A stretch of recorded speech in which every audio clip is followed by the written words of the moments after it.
Hello everyone, my name is Mr. Constantine and welcome to our show. Thank you for taking the time out of your day to watch this terse and laborious video. Hopefully you will find some amusement in the prospects. I'll be celebrating today a bit late for Juneteenth, a holiday pushed forward by Biden, which celebrates the freedom of the enslavement of slaves during the aftermath of the Civil War in 1865, Galveston, Texas, by Gordon Granger, through the fulfillment of the Emancipation Proclamation in 1863. We'll be celebrating with Toni Morrison's The Bluest Eye, a 1970 novel set in 1941, where the main character, Pecola Breedlove, wants to achieve blue eyes and blonde hair and become beautiful like the white children in her schools who ignore her and push her away and call her ugly. The novel deals with themes of incest, race, and beauty standards that seem unfair between men and women, and not only men and women, but men and women between different races as well. At the end of the novel, Pecola receives her blue eyes and becomes beautiful. However, no one wants to talk to her, and everyone treats her as a foreign suspect and treats her as ugly, even though she's quite satisfied with how she ended up looking.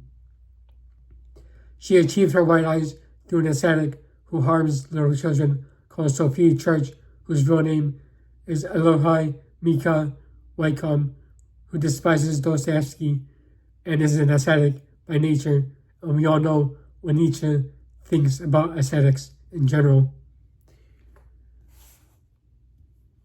The theme of the novel is best illustrated by a quote retorted by Toni Morrison in the afterword, which states, "Beauty is not something to behold, but something one does."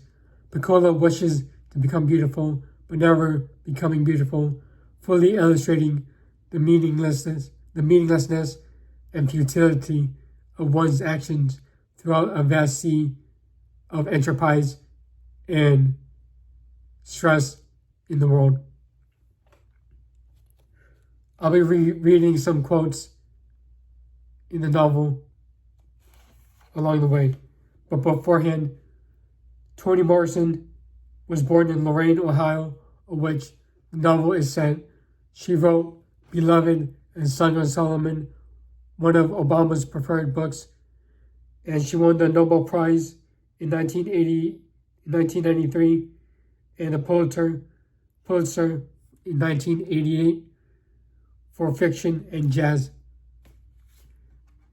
Charlie Breedlove, the father of Pecola,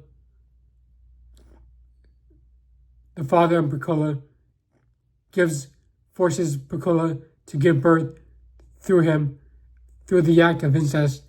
And it reminds me of one of Faulkner's novels, Absalom, or Light in August, or Sanctuary. Anyways, on to the quote. "Here is the house. It is green and white. It has a red door. It is very pretty. Here is a family. Mother, father, Dick, and Jane live in the green white house. They are very happy. See Jane. She has a red dress. She wants to play. Who will play with Jane? See the cat.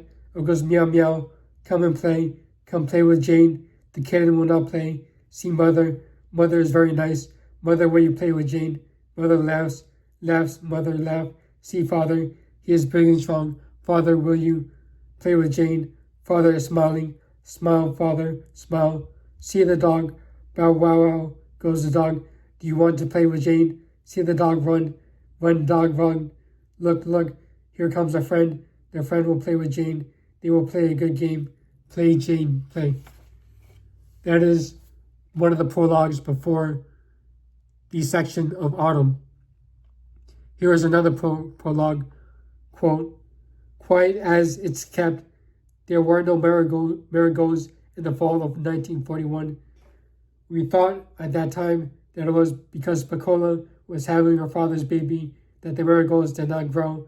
A little examination and much less melancholy would have proved to us that our seeds were not the only one that did not sprout. Nobody's did. Not even the gardens fronting the lake showed marigolds that year, but so deeply concerned were we with the health and safe delivery of Pecola's baby, we could think of nothing but our own magic. If we planted the seeds and said the right words over them, they would blossom and everything would be all right.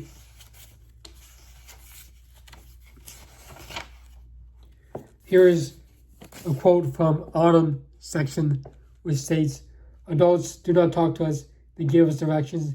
They issue orders without providing information. When we trip and fall down, they glance at us. If we cut or bruise ourselves, they ask us we are crazy. When we catch colds, they shake their heads in disgust at our lack of consideration. How they ask, do you expect anybody to get anything done if you're all sick? We cannot answer them. Our illness is treated with contempt, foul black drought, and castor oil that blunts our minds."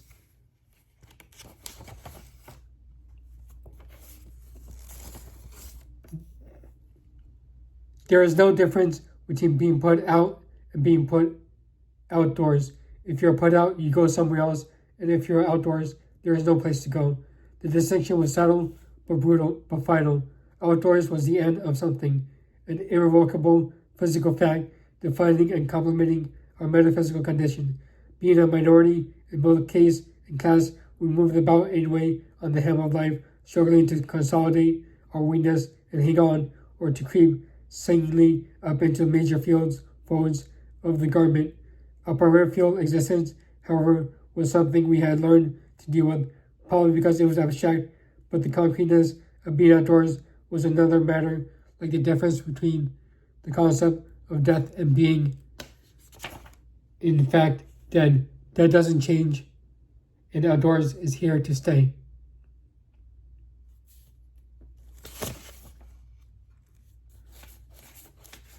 The other dolls, which were supposed to bring me great pleasure, succeeded in doing quite the opposite. When I took it to bed, its hard, unyielding limbs rested my flesh. The tapered fingertips of those dimpled hands stretched. If in sleep I turned the bone-cold head, collided with my own, it was a most uncomfortable, pettily aggressive sleeping companion. To hold it was no more rewarding. The starched gauze or less on the cotton dress irritated my membranes. I had only one desire, to dismember it.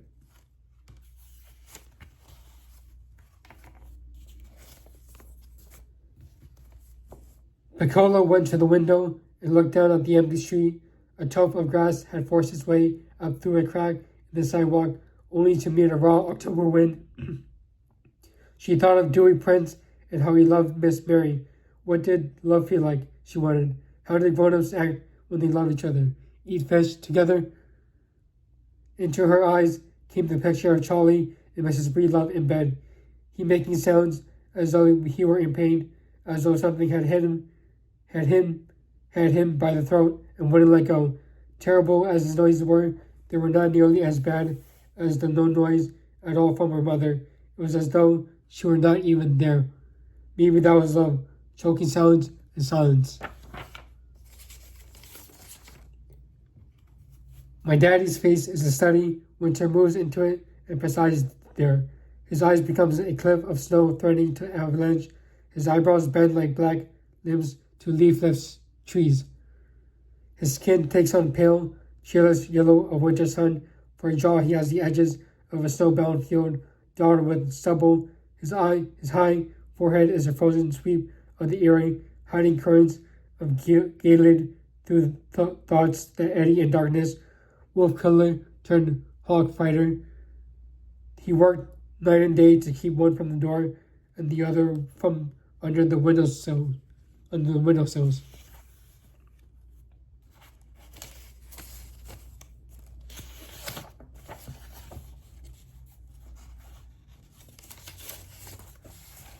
Then she bent toward respectability, and in so doing taught them fear of being clumsy, fear of being like their father, fear of not being loved by God, fear of madness like Charlie's mother, and to her sons she beat a loud desire to run away, and into her daughter she beat a fear of growing up, fear of other people, fear of life.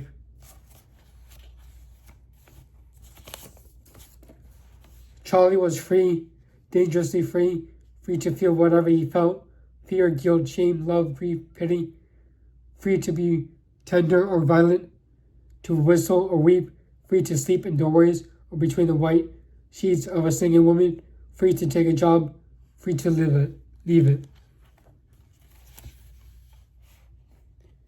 And here is the end of the novel, where Pecola gets her wish of being beautiful, even though no one sees her as such. Oh, some of us loved her, the Maginot Line, and Charlie loved her. I'm sure he did. He, at any rate, was the one who loved her enough to touch her, envelop her, give something of himself to her, but his touch was fatal, and the something he gave her filled the matrix of her agony with death. Love is never any better than the lover. Wicked people love wickedly, violent people love violently, weak people love weakly, stupid people love stupidly. But the love of a free man is never safe. There is no gift for the beloved. The lover alone possesses his gift of love. The loved one is shorn, neutralized, frozen in the glare of the lover's inward eye. And finally, in the afterword, the author Toni Morrison, author of Beloved, Song of Solomon, and winner of the Pulitzer Prize and Nobel Prize, born in Loraine, Ohio, wrote, "Beauty was not simply something to behold, it was something one could do."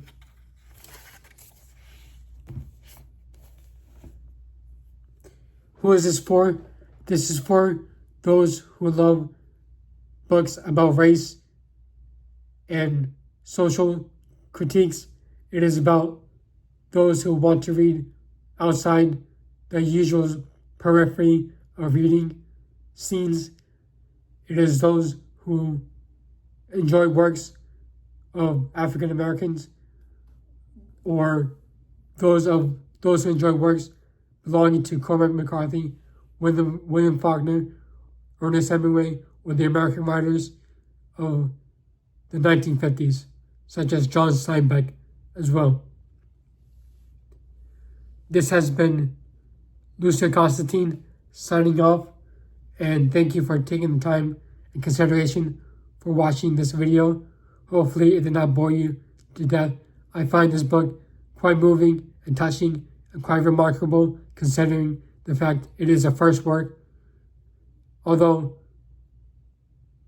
it was a great time to be with you, and I love everyone, each and every one of you, and I hope you are all celebrating the today's holiday, or yesterday's rather, and are having a blessed day. Thank you for everything, and this is Lucia Constantine signing off. Au revoir.